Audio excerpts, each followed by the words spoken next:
तो इस फिल्म की शुरुआत में हमें मार्को नाम के एक आदमी को दिखाया जाता है जो एक रशियन गैंगस्टर से मिलने के लिए आया है।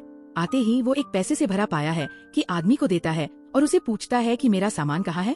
ये गैंगस्टर उसे एक गाड़ी की चाबी देकर बताता है कि तुम्हारा सामान गाड़ी की डिक्की में है। मार्को ने चाबी उठाई और वहाँ से चला गया। जाने से पहले उसने वो पूरा गोदाम ही चला दिया जहाँ पर वो गैंगस्टर से मिलने के लिए आया था। इसका में मिला था उसे एक सूटकेस, जिसे उठाने के बाद सीन यहीं से कट हो जाता है और हम अब मूवी के मेन कैरेक्टर ईथन को देखते हैं। अपनी वाइफ के साथ उन्हें आज ही पता चला है कि उसकी वाइफ प्रेग्नेंट है। ये सुनकर वो बहुत ही ज्यादा खुश हो गया था। आज क्रिसमस भी था। ये दोनों ही एयरपोर्ट पे जॉब करते थे, इसीलिए दोनों एक साथ काम के लिए निकलते हैं। क्रिसमस की वजह से आज एयरपोर्ट पे काफी रश होने वाला था। एथन क्योंकि सिक्योरिटी सेक्टर में था तो इसीलिए पहले उन्हें ब्रीफ किया जाता है कि आज के दिन उन्हें कैसे ये सब हैंडल करना है। उसके बाद ईथन जाकर अपने बॉस से बात करता है कि मुझे अब प्रमोशन चाहिए। मैं बोर्डिंग पे लोगों को चेक नहीं करना चाहता, मुझे लगेज स्कैन करने का काम चाहिए। बॉस उसे मना कर रहे थे क्योंकि आज के दिन कोई भी चेंज करना ठीक नहीं था। मैं क्या, उसका दोस्त जैसन यहाँ पर उसकी हेल्प करता है और बॉस से पूछकर उसकी और अपनी ड्यूटी चेंज कर लेता है। जैसे फाइनली बैग स्कैन करने का काम मिल चुका था।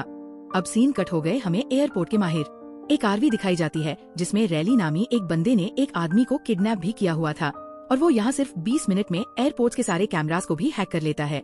देखने को ये भी मिला कि इसी आदमी ने ईथन के दोस्त जेसन के घर पे उसकी फैमिली को किडनैप करने के लिए किसी आदमी को भेजा है। वो अब अपने मोबाइल में जब ओरिजिनल एयरपोर्ट के सीसीटीवी कैमरा के फुटेज देखता है तो हैरान हो जाता है क्योंकि अब जेसन की जगह ईथन बैठा हुआ था। उसके बारे में उसे नहीं पता था। नजर तो साफ आ रहा था ये लोग कोई क्रिमिनल थे और क्रिमिनल एक्टिविटी करने वाले थे और अपने मकसद को अंजाम देने के लिए पहले जहां इन्होंने जेसन को ब्लैकमेल करने के लिए उसकी फैमिली को किडनैप करवाया था, अब उसकी जगह इन्हें ईथन की फैमिली का पता चला था। ये हैकर कुछ ही मिनट में ईथन का सारा बायोडेटा निकाल लेता है। उसे पता चलता है कि ईथन की फैमिली में उसकी वाइफ के अलावा कोई भी नहीं, इसलिए वो अपने हाथ मियों को ईथन के घर तलाशी लेने के लिए भेजता है और वहाँ मौजूद एक रिपोर्ट से इन्हें ये बात पता चलती है कि ईथन की वाइफ प्रेग्नेंट है और वो अब इसी बात को ईथन की कमजोरी की तरह इस्तेमाल करके यहाँ एयरपोर्ट पे देखने को मिला कि किसी ने ईथन का सामान ईथन को लाके दिया था। इस सामान को देखकर ईथन बोला ये सामान तो मेरा नहीं, लेकिन तभी उसके मोबाइल पे एक मैसेज आया जिसमें लिखा था कि अपने कान में ये ईयरफोन लगाओ।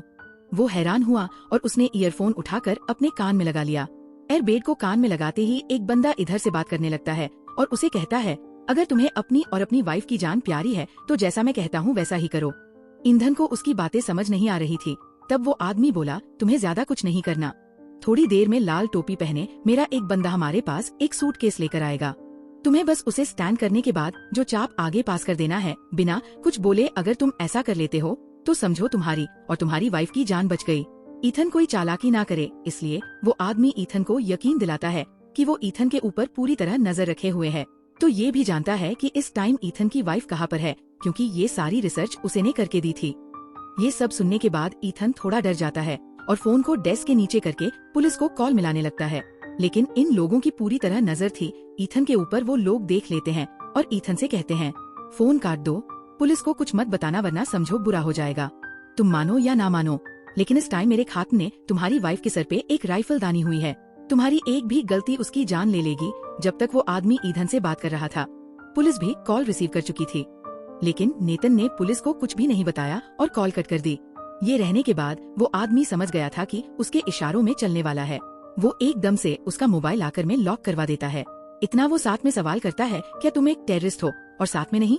जवाब दिया नहीं, मैं टेररिस्ट नहीं हूँ, मुझे किसी ने ये काम करने को बोला है। ने बहुत सोच समझकर सवाल किया आखिर उस सूटकेस में क्या है।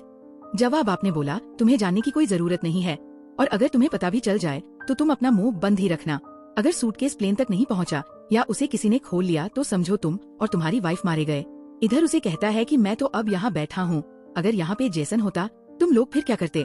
जैसन भी तुम्हारी तरह ही काम करने को तैयार होता है क्योंकि जैसन की फैमिली को भी हमने किरदार करके रखा हुआ है। मतलब ये लोग पूरी प्लानिंग के साथ आए थे। अब एक दूसरे मर्तबा होशियारी दिखाने की कोशिश करता है और अपने पास मुझे उस स्मार्ट वॉच में मैसेज लिखता है। ये देख चुका था जो एयरपोर्ट से बाहर वैन में बैठा हुआ था जिसने सीसीटीवी कैमरास हैक किए हुए थे। वो ये बात उस आदमी को बताता है जो आदमी बात कर रहा था।